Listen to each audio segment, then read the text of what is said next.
Thieu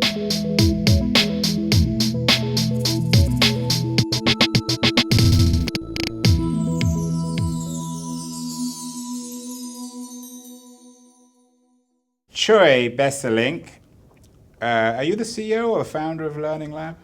Yeah, the founder, yeah. Founder. So very briefly, what's the story of Learning Lab? The Learning Lab is a think tank or an impact research facility which offers learning environments to universities or also companies to create learning environments. There's a reductionist way of looking at it, which is, you have a class and it has learning goals and you go through that and that's can be a learning environment. I'm looking for, because it is a laboratory, I'm looking for the most integral environment that I can create for students or companies to go through personal content and social development. So you sound a little bit like what, a cross between a priest and a psychologist and a personal coach. Yes, and a researcher. So you've got a lot of what, lonely, unhappy students who are lacking any confidence and you're building them up. Yes, but I don't see myself as a psychologist. I don't think that as my main role also to do. I invite people to be pioneers. So it's the people that are inclined in that direction that will come.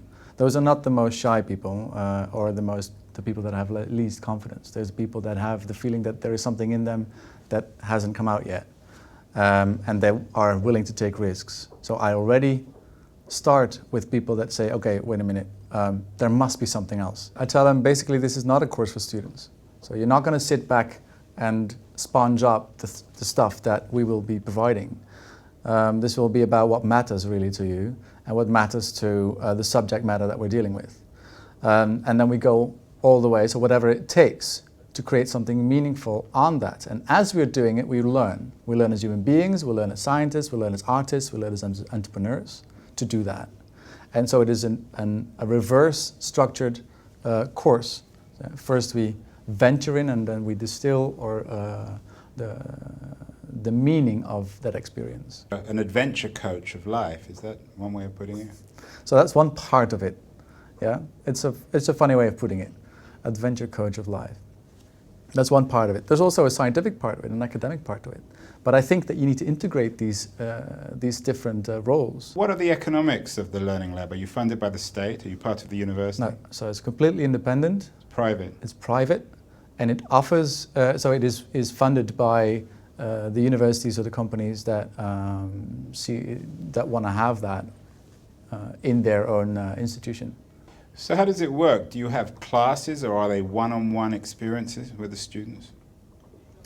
We're going to divide this into two different things.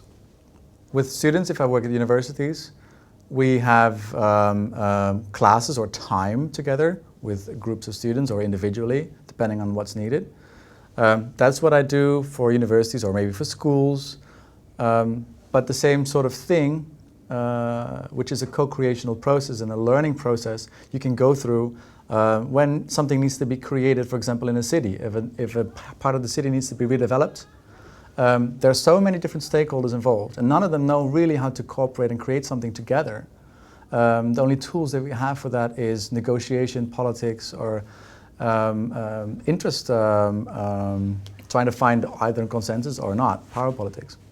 How do we do that? What do we need to learn together to make this thing that needs to be built here? What is it that needs to be built here, and how do we learn that? And how do we learn together to create it? So that's a similar process. And the Learning Lab does that for students, but also for... So you're a facilitator?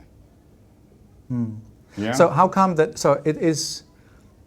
I don't think there is a box that you should want to search to put this in. So you're not like being put in boxes? I don't mind, but I don't think it fits it. We're trying to create something new. You're clearly having a great deal of success, you're resonating, but it seems to me that it speaks for something that's gone fundamentally wrong in society or something that's really missing. Get you. Is that people are desperate for that.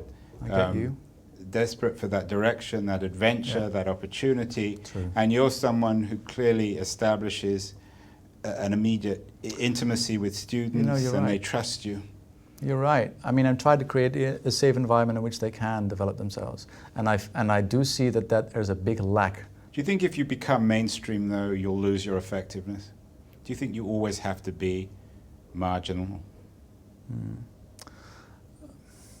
What I believe is that the free space that I generate is necessary, whether that is marginal or not. I mean, I don't think that an entire system can only thrive on this free space. So it is doing its work within the system. And this has been a conference about entrepreneurial education, but very little has been said about the bottom line, about money and profit. Yeah, interesting. Is that something you teach? More fundamentally, I encourage students to rethink the idea of money, or how to deal with it, or how to deal with resources, more importantly. Not everything, money is not always a solution, it's most of the time it's a problem. So it's not that we don't have enough resources that are just badly allocated or connected. When you say most of the time it's a problem, what does that mean? It means that people start off with the idea that what they need is money, whereas what they need is maybe people, knowledge, or space, or whatever else. And you don't necessarily need. So the money then blocks you already in your vision on what is possible. So it creates the problem of that we have to get money.